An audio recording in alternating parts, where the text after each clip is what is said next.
prolific writers in the bunch. And I think there was such an emphasis in the documentary about the art of writing and storytelling. And I'd like Tanya to talk about that in the diary. Many of you have the diary.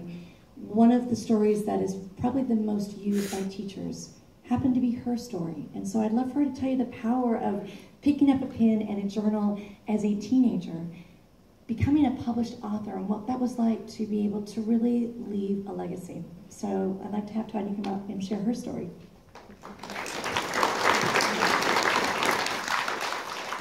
When I transferred into the Freedom Writers class, I had come from the honors program at Wilson, and all I'd been told is, you won't be challenged. You won't make it to college if you're in Erin's class. You won't be challenged, challenged, challenged, challenged. But ultimately, I was tired of being challenged about my blackness every day. I was too black, I wasn't black enough, I'm not white enough, I never really quite fit in. I'm the Oreo, the black girl who talks and is a white girl on the inside. But I'm still not white. So I transferred into Erin's class, and I wasn't prepared at all. I can regurgitate big words, I can write an essay, I can spell, I can speak. But Erin challenged me to do something different. She asked me to be myself and to find myself in the pages of a diary entry. And I faltered. It's intimidating to be a freedom writer sometimes. Everyone's story is so emotional and uplifting, and what can I talk about? I didn't have those rough experiences, and I felt invalidated. So I would try to make up stories about how rough things had been for me when they really weren't.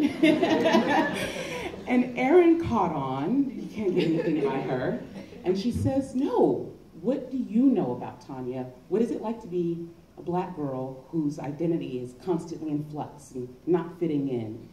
And it took her challenging me in a way that I had never been challenged to find my voice and my story. So I wrote about what I knew about being a black girl in the honors program and always having to face my blackness. And it was difficult and it was painful.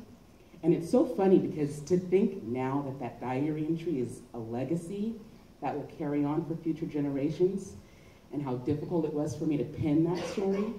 I'm very grateful to that teacher who told me those lies, because she pushed me to want to be in Erin's class. And being a freedom writer has been the greatest, most profound challenge that I've ever faced.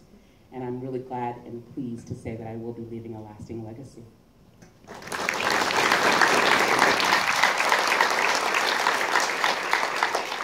My girl in polka dots and pearls.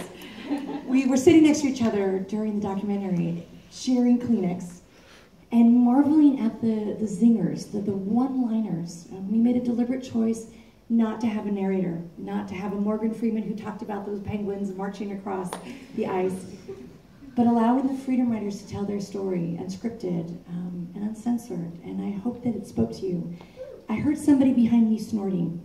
I snort when I watch this film. I am inconsolable at moments, and I love that it is bigger.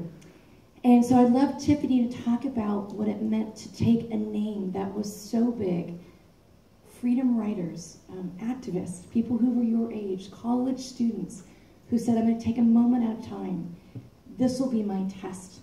This is better than a blue book. This is better than a number 2 pencil. This is better than a Scantron. I'm going to fight for something bigger. So I'd love Tiffany to talk about what it means to take a name in honor of those activists of the 60s and to try to leave a legacy through this movement. We are, thank you. We are freedom writers. Every time I tell someone I'm a freedom writer, they give me that Scooby-Doo look and they say, you could not have been born before 1960. And I say that's true. However, we did take our name from those brave men and women called the freedom writer activists who sacrificed so much for justice in a society that did not want them, yet still stood up for those who did not have a voice.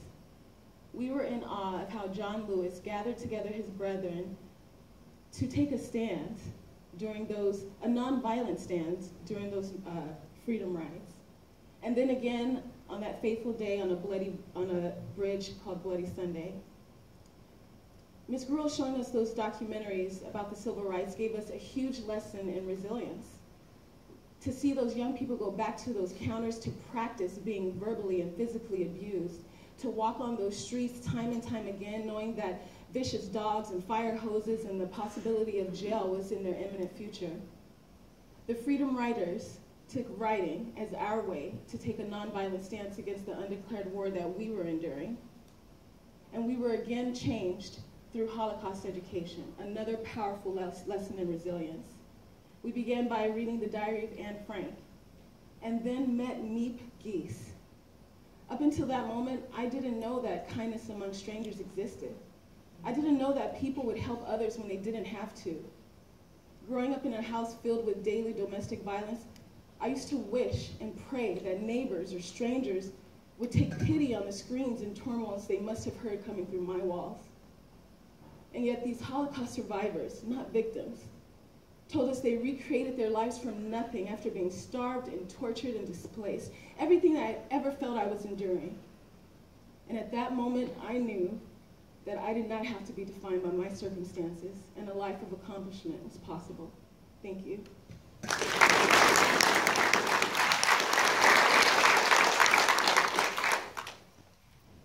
Who would have thought that people who didn't like reading and writing would become authors, and people who didn't like school would become teachers? And the most amazing thing is Daisy left in her car after grading papers today and being with a room full of special education students to be here tonight. Her students were the ones that wrote letters to our president. They made banners. They're gonna send their teacher to Washington, D.C. to remember them, to know them. So I would love Daisy, who came into my classroom kicking and screaming at the age of 14, all these years later, to have her bachelor's degree and her master's degree and her teaching credential, and to talk about the kids that she serves every single day.